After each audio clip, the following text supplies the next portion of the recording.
Already develop ہو چکی ہے. بچوں کی صورت میں یہ بڑا مشکل ہوتا ہے. تو کہیں نہ کہیں ڈیولپمنٹل ڈیلے یا کوئی اور سلسلہ یا کوئی ایشوز آنے ہوتے ہیں، اور وہ ہوتے بھی ہیں. آپ یقین کریں میرا دل خون کے آنسو ہو رہا تھا جب میں کوشش کر رہا تھا اسے سمجھانے کی، اور وہ شاید اس کو اس انٹینسٹی سے سمجھ نہیں پا رہا تھا. وہ ابھی بھی ایزیوم کر رہا تھا کہ یار اچھا یار کچھ ہو گیا، چلو ٹھیک ہے دوائی ہے نا. میں نے کہا ہاں جی دوائی ہے اس کی، تو اچھا ٹھیک ہے دوائی کھا لیں گے. تو یہ رسپانس تھا. تو میں نا کبھی کبھار اللہ میں آپ ہر ایک کو اپنی اس پر رکھے، وہ اگنورنس از بلیسنگ والا سین ہے. ہاں جی ہاں جی بالکل، میرے ذہن میں بھی اور یہی میں جو بات تھا آ رہی نا تھی.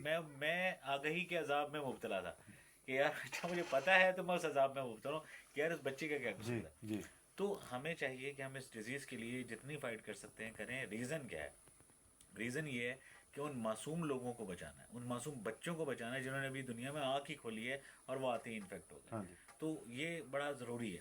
کیونکہ آپ نے بالکل اپنے ابتدائیے میں ایک بات کی تھی نا، آپ نے کہا تھا کہ یار ہم ہر سال ورلڈ ایڈز ڈے مناتے ہیں تاکہ ہم اس کو یاد رکھیں. جی اب یقین کہ میرے بچوں نے مجھ سے ایک دفعہ پوچھا پاپا ہم یہ مدرس ڈے فادرس ڈے یہ ڈے کیوں مناتے ہیں، کیوں سیلیبریٹ کرتے ہیں؟ تو میں نے کہا تاکہ ہم یاد رکھیں.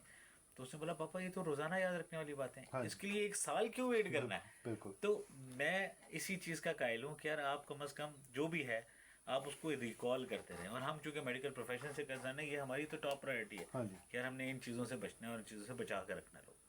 سو دس از آل. یہ آپ نے بہت اچھی بات کی کہ اگنورینس از بلس. بیچارے آئی فیل کہ جو اس ملک کی میجورٹی ہے جو غربت کی سطح سے نیچے اپنی زندگی گزار رہے ہیں، اگر ہم مطلب دیر از ٹف اسٹیج. ایسے ہی اور بات یہ ہے کہ اگر ہم انہیں علم دے دیں، تعلیم دے دیں، اویئر کر دیں، اور پھر اس کے نتیجے میں ہم انہیں کوئی سہولیات نہ دے پائیں تو وہ اویئر بھی ہو جائیں گے، اور پھر انہیں تکلیف بھی ہوگی جب انہیں احساس ہوگا اس چیز کا. تو شاید اللہ نے اس طرح کا نظام رکھا ہے. جیسے مثال کے طور پہ بھائی مچھلی جو ہے، یہ میری آبزرویشن ہے، اینیمل کنگڈم سے ہم بہت ساری آبزرویشنس پک ایسے ہی کرتے ہیں. بالکل ایسے. جن جانوروں کو اللہ تعالیٰ نے انٹیلیجنس دی ہے ان کو سینسٹیو بھی بنایا ہے، اور ان کے جذبات بھی بنائے ہیں، اور پھر ان کے بچے بھی کم ہوتے ہیں. مثال کے طور پہ مچھلی جو ہے وہ ملینز آف انڈے دیتی ہے، ایسے ہی اور اس کی میموری اتنی شارٹ ہوتی ہے کہ وہ فوراً بھول جاتی ہے. تو اس کو یاد، اگر مچھلی گننا شروع کر دے کہ ہائے میرے کروڑوں بچے مر گئے، یا بہت کم بچے اس میں سے پنپتے ہیں، کمپیئر ٹو دیٹ ہاتھی جو ہے وہ اپنی لائف ٹائم میں بہت کم بچے دیتا ہے. وہ بڑا سینسٹیو اور انٹیلیجنٹ جانور ہے، ایسے ہی تو وہ بہت کم بچے دیتا ہے. تو شاید انسانوں میں بھی ایک ہائبرڈ ماڈل، میں ہیومن بیہیویئر بایولوجی کو پڑھ رہا تھا کہ جن جگہوں پہ انٹیلیجنس ہوتی ہے وہاں پہ آبادی بھی، اویئرنیس ہوتی ہے، انٹیلیجنس ہوتی ہے، ویل ایجوکیٹڈ پیرنٹس ہوتے ہیں، ان کے بچے بھی کم ہوتے ہیں.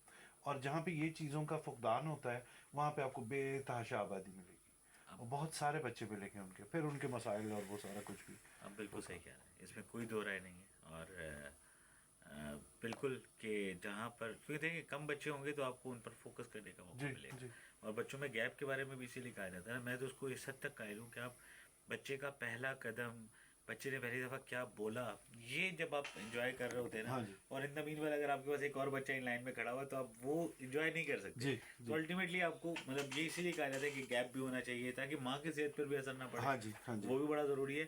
اور ایٹ لیسٹ آپ کم از کم کمیونٹی پر یا معاشرے پر آپ کے لیے کوئی وہ بوجھ نہ بن سکے.